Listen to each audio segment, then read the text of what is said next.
Oh, t-shirt time. Is that showing? Yeah. All right.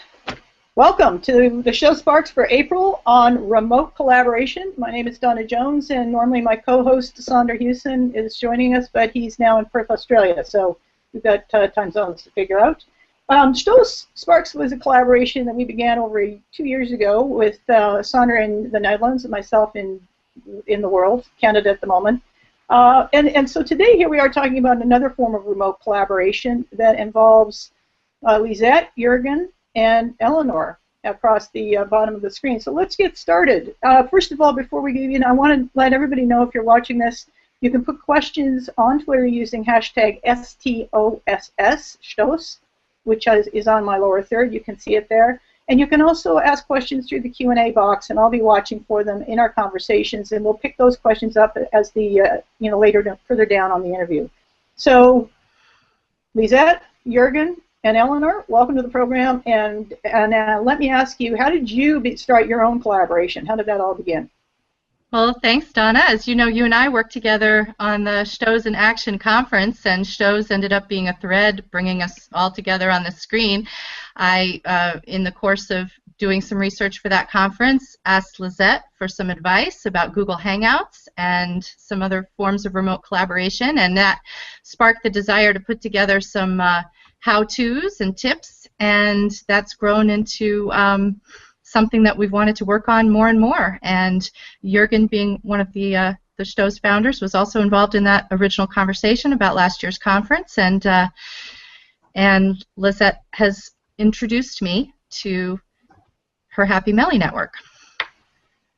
Yeah, that's right. I was doing Hangouts on air, the Happy Melly Hangouts, and Eleanor joined us for one of the Hangouts and listened in and contacted me afterwards because the Stoos conference was going online and wanted some tips about Hangouts. So we started talking about Hangouts, and one thing led to another, and we decided, wow, we share the same values and the same interests. Why don't we do something with this?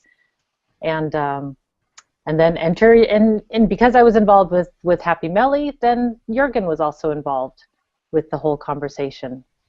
And Jurgen, I'll let you introduce your book. And and I got involved. Basically, that was maybe the first step. I was looking for people to join me start the Happy Melly business network, and Lisette was one of the enthusiasts contacting me saying, well, this sounds like fun, I want to be in. And so we had great conversations, and she joined us, and then we've been starting doing great things together ever since. Okay, well, let's it's funny because I find all these collaborations are very much they're very organic, just like what you just described.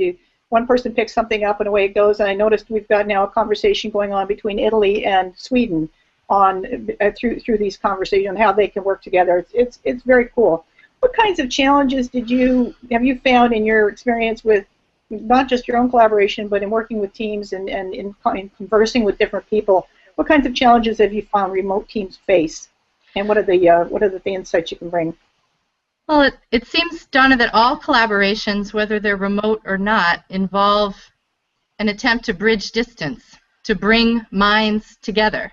So you can actually be remote at the same address, or far-flung as we are in our network. So with every degree of remoteness, there's a little bit different cocktail, but the same kinds of challenges tend to come up. And we found in all of our interviews, we've been interviewing early adopters, people who are doing remote collaboration, doing great things with remote teams, and in our interviews we really found that there's three main ingredients that are the same amongst everybody that we interview, which is there's technology issues, there's personality issues, and there's communication issues that need to be dealt with. And of course with any collaboration that's the case, but with remote collaboration that's especially the case. That those things just really need to be focused on and solved. Yeah, and my own experience, I completely agree with that, is that in order to get those issues solved, the one thing that you need is a shared identity and purpose. If that is lacking, no amount of tool fixing will help a dysfunctional, dispersed team. You need to have some kind of identity, a name that you share, values that you share, and a purpose, something that you pursue together. And then you can overcome these obstacles relatively easily, in my experience. I think that's also true that in terms of how it works in organizations, if you have goal-oriented performance, everybody shares a vision for what the goal is and they go for it. So it really, that's pretty portable. It applies in a lot of places. Yeah, so ultimately people need to care. Do they care enough to put in that extra mile, that extra bit of effort to struggle with the non-working Wi-Fi and all that kind of stuff? Because you will have to deal with that in order to be able to be a remote team. And if people don't care enough, they will give up easily. So that's important. And keeping the whole conversation about the work going. There's the work, there's the conversation about the work, and then in remote collaborations, there's the conversations about the different things that we're trying that might be new, that might be unfamiliar, to try to bridge that distance, and being able to do those retrospectives and find out how they worked, what we want to repeat. Yeah, and one thing that I found is people say if there's already existing problems in the organization with communication or with personality, adding remoteness or the remote aspect of it will only amplify those problems. So the communication and the personalities, those simply need to be dealt with in any business to have any successful business. But when you add the aspect of remoteness on top of it, it's critical. It's a critical factor.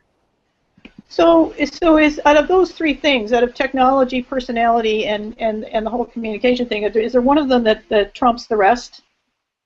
Yes, communication trumps. The technology is a relatively easy thing to solve, in my opinion. There are hundreds of tools that make remote working possible. The most important thing is that you choose something that works for your team. That's the number one part. The personality, people just need to know, does remote working suit you or not? Are you a person that can get things done without having somebody looking over your shoulder, or the discipline? Do you need people around you? But there's solutions to all kinds of personalities. But in terms of communication, that's really the critical issue, is how do you communicate? How well do you communicate? That's the one thing that really the focus should be put on, in my opinion. And the establishment of protocols as a team. Do we like to be interrupted with instant messages or video, or is there certain types of etiquette that we as a team are going to use to communicate in the best way around the technology?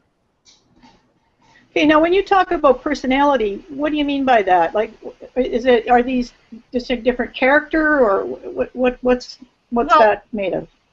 Partly, I think it's a very human tendency to easily feel excluded. And so to have the empathy to recognize that someone else might be feeling excluded if there's a conversation going on, or that there's a need to bring different personalities in by communicating status message differences as they change, being visible to your coworkers in different ways to overcome the natural human tendency to either feel excluded, or conversely to focus the attention on the people who are physically present and not as much with people who aren't.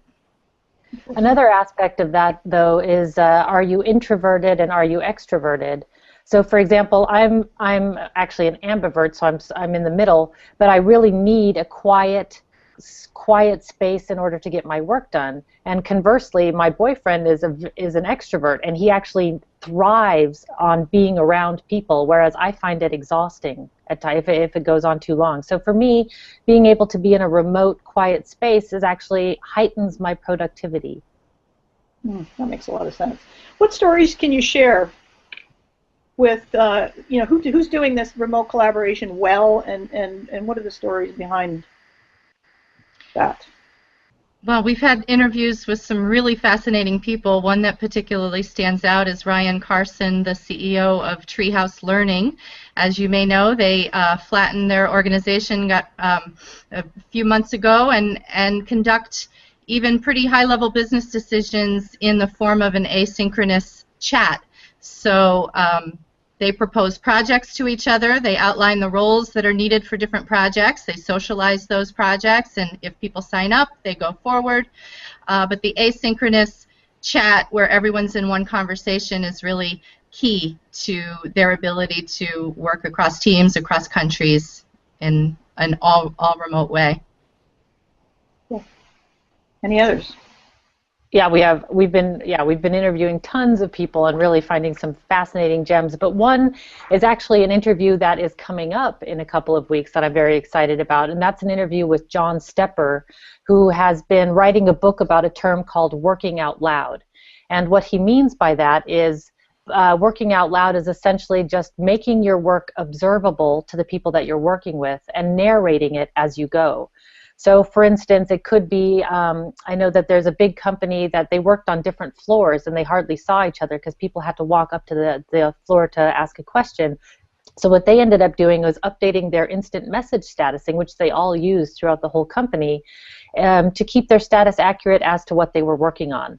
So, for instance, somebody could say, I'm struggling on this marketing proposal for client X. And other people seeing that could say, oh, I know about client X, maybe I could help. Or just making it observable so people know what you're working on at all times and can jump in with knowledge as needed. So that's one of my favorite things. I'm looking forward to that interview quite a bit. We've interviewed an Agile coach who's experimenting with remote access to his clients and their ability to access him remotely because he doesn't feel it's fair to impose a transformation process within his time frame and ability to be on site with a client. So they're changing some of the metaphors there, and that's Mike Sutton conducting some experiments. And John Clapham in the UK decided to plan to help his whole team become more empathetic because mostly they're co-located, but there are a few team members in another country. So he's sending them all home for a week so that they all have the experience of being remote and can perhaps empathize more with the non-co-located team members when the week is complete. Very interesting approach. Oh. Another thing that comes up in interviews, and actually so I can't put this onto one company in particular because it comes up sort of across the board, is when you're working with a remote team, it's important to schedule both structured and unstructured time.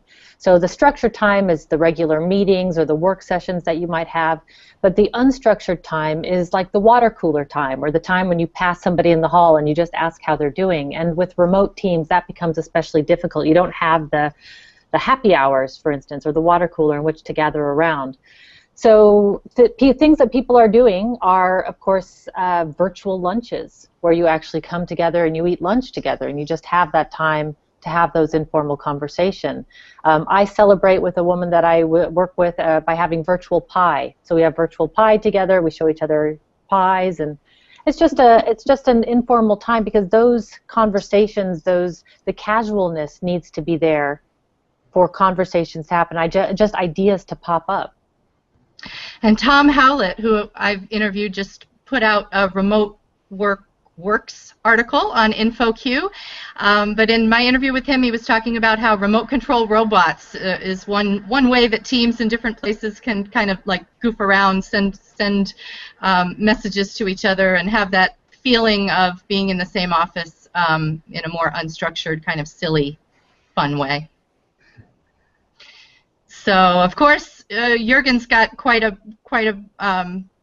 backlog of ways to collaborate remotely well. Well, I consider you guys the experts on this particular topic, but yes, I've encountered some examples as well. Of course, the latest one was in Scott Berken's book, The Year Without Pants, about Automatic, the makers of WordPress. Quite fascinating how that company works completely remotely. They do have an office somewhere, but basically nobody is there. And all the employees work all over the world. And they're just one of many examples we see more and more. And obviously Happy Melly as a network of little companies is operating in a very similar way. And board members, including Lisette and I, are in many different countries. So we are practicing what we preach, basically. Well, I know Skype originated out of remote working. So the very birth of Skype was the result of needing to work together, but not having the mechanism to do it. So that's a pretty cool birthing story in its own way.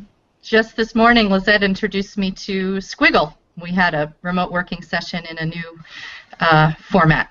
Yeah, I was going to ask when the app was coming out, because it sounds like that remote collaboration will have one or more apps on its way, I'm sure.